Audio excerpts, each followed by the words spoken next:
welcome to me, because I'm in your home in Austin, Texas. That's soon to be heavily treated for mold. That's even right. though don't have a lot here. That's right.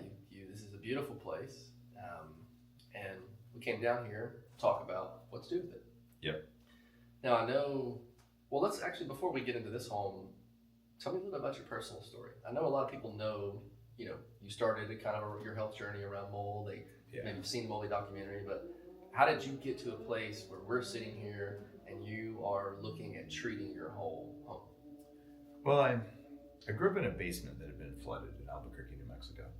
We didn't know about toxic mold then, but I had all the symptoms of mold poisoning, autism, and mold does not cause autism, but it can be an important ingredient in the recipe for autism. You have to have the right genetics and things like that.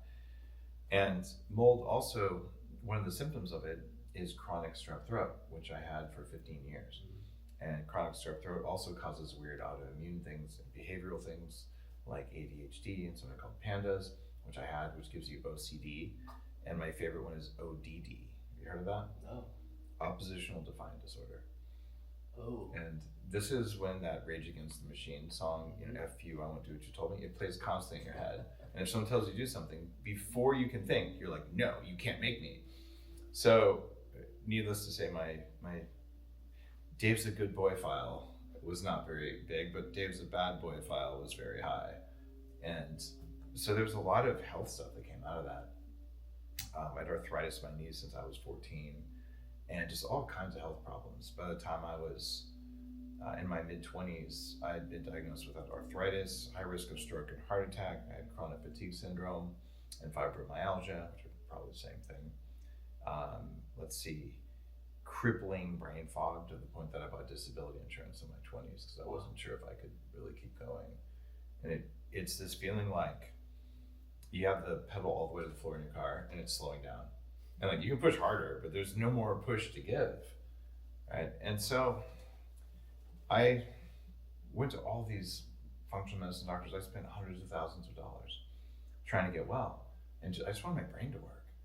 And fortunately for me, I was a computer hacker. And I started hanging out with people in their 80s and 90s running the first longevity group in the Bay Area. So I got mentored by the leaders in what is now functional medicine, even though that was just what I kind of did for fun, because I just wanted my brain to work. I didn't want my body to hurt all the time the way it did. So, well, let's say it was a lot of work and a lot of suffering. And when I unpacked all this stuff, I went to a guy in Los Altos, California, in the Bay Area, who's this old, wise functional medicine doctor. And he said, Dave, the people I treat don't come back. He said, you've been back 5 times. That's unheard of in my practice. I want to run an HIV test on you because I don't think you have it. You don't have any of the behavior patterns, but why are you not getting well? This doesn't make any sense. Of course, I didn't have HIV, but I did have an allergic response to 10 of the top 12 toxic molds out there. And that was like, aha, I get this. And along the way, I'm like, oh, I had that probably when I was a kid, certainly all the symptoms of it. And I moved into a place in the Bay Area that had massive water damage in the bedroom. And I got really sick when I moved there. My dog got pneumonia, and my partner at the time gained 30 pounds and got really sick, and we both had this weird brain fog. I'm like, oh, well, we moved out of that place. But right after we moved out, I found slimy black mold on the back of the drywall. That was where the headboard was, because the neighbor's water heater was leaking. I'm like, aha, smoking guns. And then I moved into a place where water would pool underneath it when it rained. I got sicker. And I found this, like, you know what? This is mold. So I learned how to detox it. And I'm like, why did no one say anything? And then I realized that there was this small pool of experts who had been talking about mold for a long time. And most of them are kind of mavericks because they're saying, well, why is everyone missing this? And along the way, I became an expert in mitochondrial biology because when my doctor couldn't help me earlier on, I just fired him. And for 4 years, I studied energy production in the human body as a scientist, but a computer scientist. I'm like, I have to solve this problem because I'm gonna die, or at least I feel like I'm gonna die if I don't. So I learned that mold toxins, about 200 of them, are direct mitochondrial poisons. So your mitochondria can't do their job, And since that time, I've learned mitochondria are basically the seat of consciousness in the body. They're much more important than just energy production. They're actually energetic sensors and environmental sensors. And they get stressed by these toxins. And what I learned was that environmental toxins are the worst from toxic mold. But we also eat a lot of toxins that become a trigger. And during this path, I quit coffee for 5 years. And they were long, dark, horrible years, because coffee is actually really good. And I came back from a trip to Tibet. So I studied consciousness and meditation and all. I just want things to work. I don't want to feel anxious all the time. And mold makes you feel anxious and tired all the time. And I drank a cup of coffee and I felt amazing. It was like the lights turned back on. And I'm not allergic anymore, yay! Because every time I drink coffee, an hour or two later, I get like this jitter, this feeling in my chest, like, ah.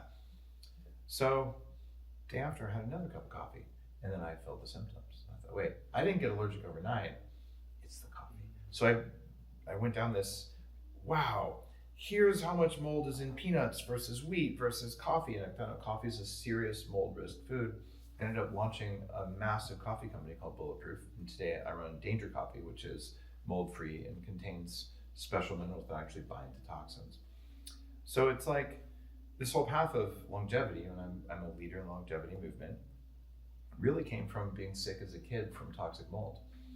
I had another experience in Palo Alto when I was there, where I had a leaky dishwasher. And when we had that changed, my dogs stopped eating and I got really sick overnight. All the symptoms returned. And I used to be to the point where I would walk into a moldy building and immediately I would have like a whole body panic response. Or even worse, I get mold rage, which is a thing. I remember one time my kids were kind of young and I got exposed to mold, and I just remember yelling at my kids, like in a way I would never do. And I'm like, what is happening right now? And of course I apologized later, but I'm sure it wasn't good for him, because mold has the ability to hijack your nervous system, because your body, it doesn't understand mold toxins, which is different from mold itself. The toxins that mold makes, it's kind of like penicillin is a concentrated mold toxin. That one little pill has a huge effect on your body. If you're getting that absorbed through your skin from your house, but it's not the good penicillin, it's a poison, or you're breathing it, man, it's gonna mess you up and it's gonna have systemic effects. So I just realized I got a problem, and I went through and I did everything you could do to detox my body. And I became aware of how important it was to look at mold in structures and just to control moisture levels and water.